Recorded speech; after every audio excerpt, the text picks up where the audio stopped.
Di sini saya akan memaparkan mengenai rumusan masalah yang kami buat, yaitu adapun problematika yang terjadi dalam penegakan hukum di Indonesia, yaitu yang pertama faktor hukumnya itu sendiri, di mana hukum yang dimaksud adalah undang-undang dasar atau peraturan tertulis yang berlaku umum dan dibuat oleh pemerintah. Faktor hukum yang dimaksud adalah bermula dari undang-undang dasar itu sendiri yang bermasalah.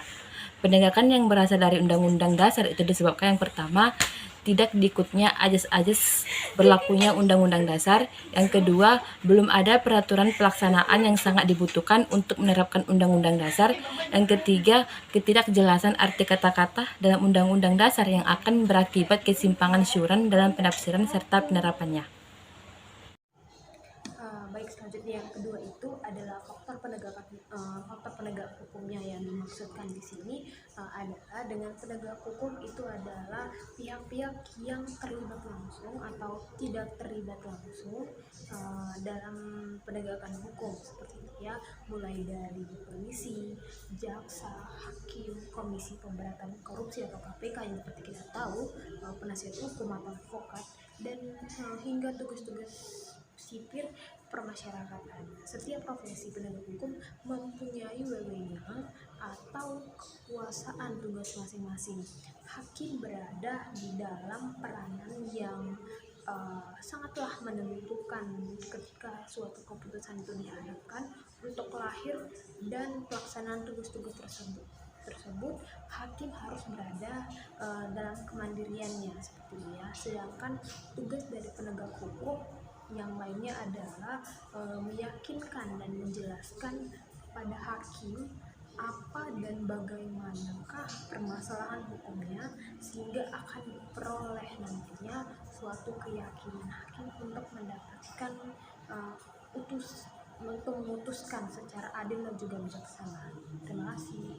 Untuk pembahasan berikutnya itu mengenai upaya pemerintah tentang problematika yang terjadi dalam penegakan hukum di Indonesia. Di sini saya akan menjelaskan ada 8 upaya pemerintah, yaitu yang pertama, memberikan pendidikan karakter untuk mendidik agar mengetahui bagaimana seharusnya hukum itu berjalan. Yang kedua itu peningkatan kualitas seleksi aparat penegak hukum. Dan yang ketiga ada melaksanakan praktik penegakan hukum yang tidak memihak. Dan yang keempat itu memberikan bantuan hukum seperti fasilitas-fasilitas hukum. Dan yang kelima, memberikan apresiasi bagi aparat penegak hukum yang menjalankan pekerjaannya sesuai dengan hukumnya. Dan yang keenam itu ada para aparat hukum yang harus tetap melakukan literasi akan undang-undang yang telah dikeluarkan untuk menyelesaikan perkara-perkara yang ada. Dan yang ketujuh itu pemerintah harus sungguh-sungguh terhadap tanggung jawab yang diembankan kepadanya. Dan yang 8 itu adalah melaksanakan sosialisasi mengenai bagaimana itu hukum.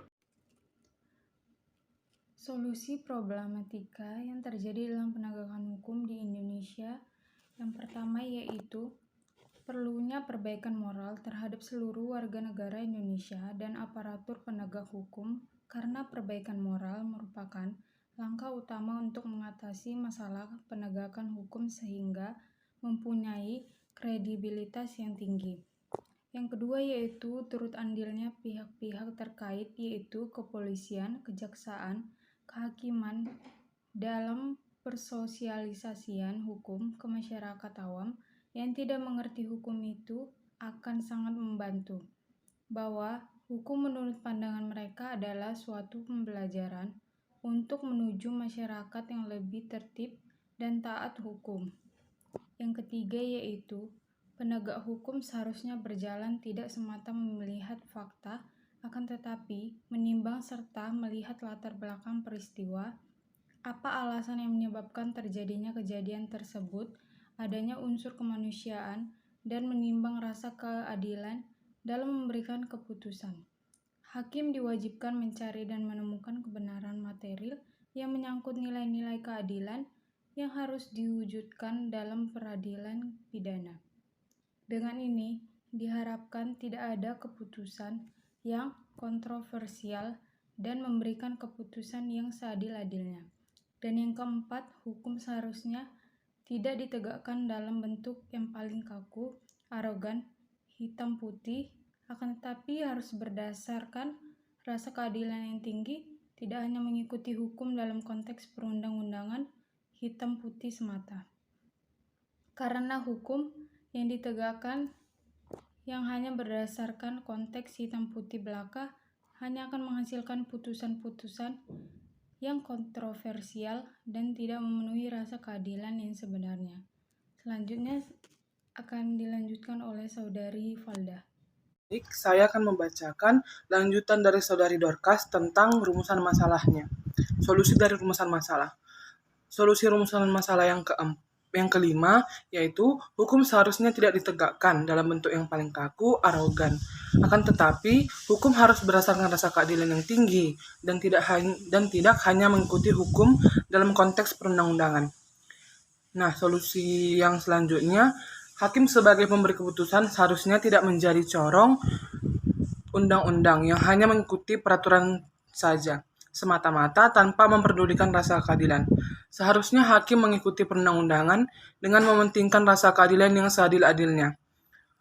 Solusi rumusan masalah yang selanjutnya yaitu yang keenam, komisi yudisial sebagai komisi yang dibentuk untuk mengawasi perilaku hakim seharusnya memberi peringatan dan sanksi yang tegas kepada hakim yang memberikan putusan yang kontroversial dan yang tidak memenuhi rasa keadilan dan yang melanggar kode etik.